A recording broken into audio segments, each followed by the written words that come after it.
Good morning, one and all. This is Subhashni.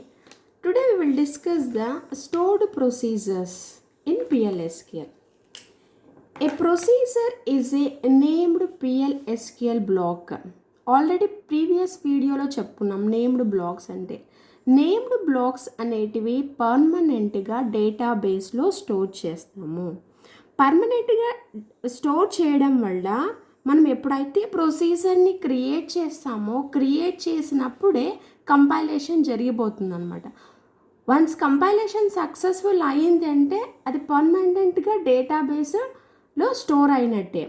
అంటే ప్రతిసారి నేను ఎగ్జిక్యూట్ చేసినప్పుడల్లా దాన్ని నేను కంపైల్ చేయాల్సిన అవసరం ఉండదు. వెరాజ్ అనానిమస్ బ్లాగ్స్కి అయితే దే ఆర్ ఇన్ ఎక్స్టర్నల్గా స్టోర్ అయి ఉంటాయి కాబట్టి అవి ప్రతిసారి నువ్వు కంపైల్ చేసి ఎగ్జిక్యూట్ చేయాలా.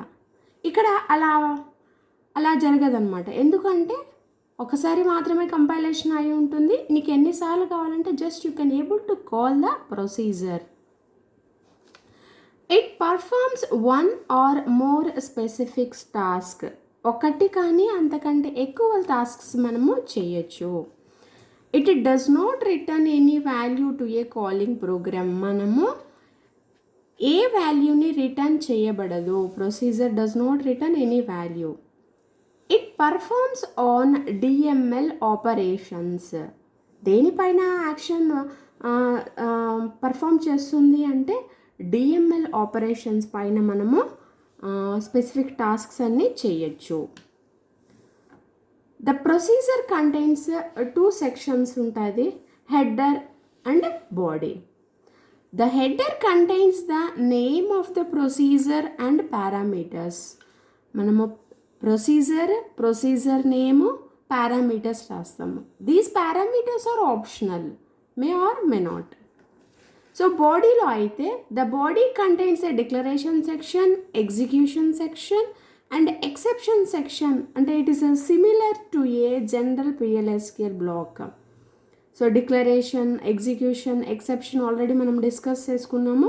బట్ ఇక్కడ డిక్లరేషన్, ఎక్సెప్షన్ అనేది ఆప్షనల్ అని, రాజ్ execution that is a begin is a mandatory section. We can pass parameters to a procedure in 3 ways. మనము పారామీటర్స్ 3 వేస్గా పాస్ చేయొచ్చు. ఇన్ పారామీటర్ అంటే వీ వాంట్ ప్రొసీజర్కి మనము వాల్యూ ఇవ్వాలి. ఇక్కడ అవుట్ పారామీటర్ అంటే it will be give the మనకి ప్రొసీజరే వాల్యూ ఇస్తుంది.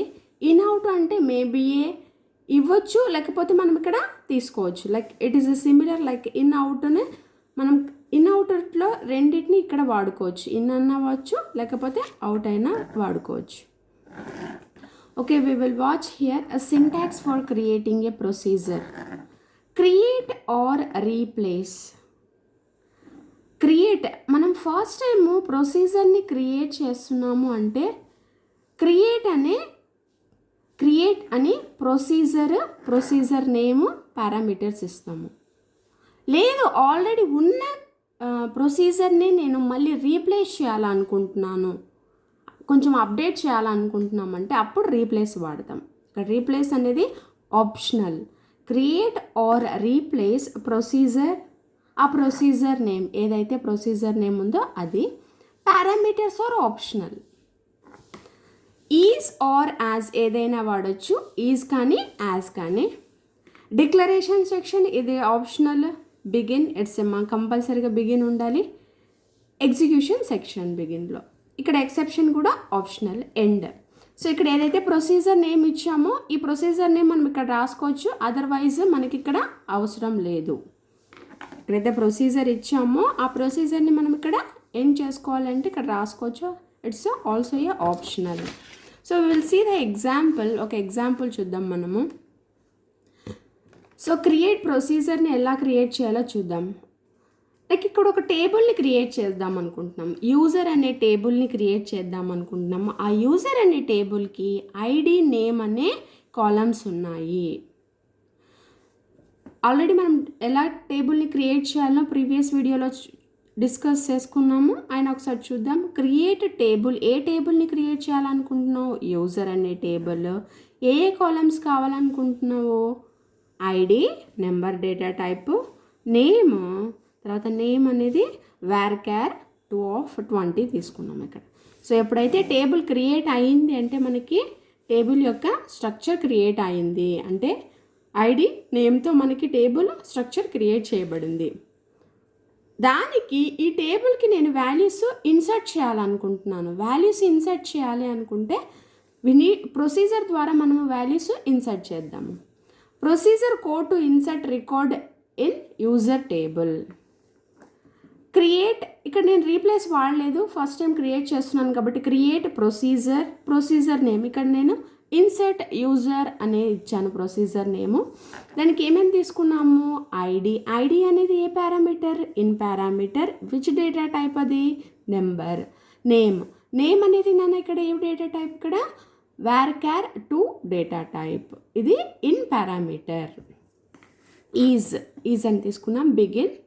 సో ఏదైతే మనకి ఇక్కడ ప్రొసీజర్ పారామీటర్స్లో యాక్సెప్ట్ చేసిన వాల్యూస్ని నేను టేబుల్లో ఇన్సర్ట్ చేస్తున్నాను. ఈ ఐడి కానీ తర్వాత నెక్స్ట్ నేమ్ కానీ ఏదైతే ప్రొసీజర్ ద్వారా యాక్సెప్ట్ చేసినవి మనము టేబుల్లోకి ఇన్సర్ట్ చేయబడుతుంది.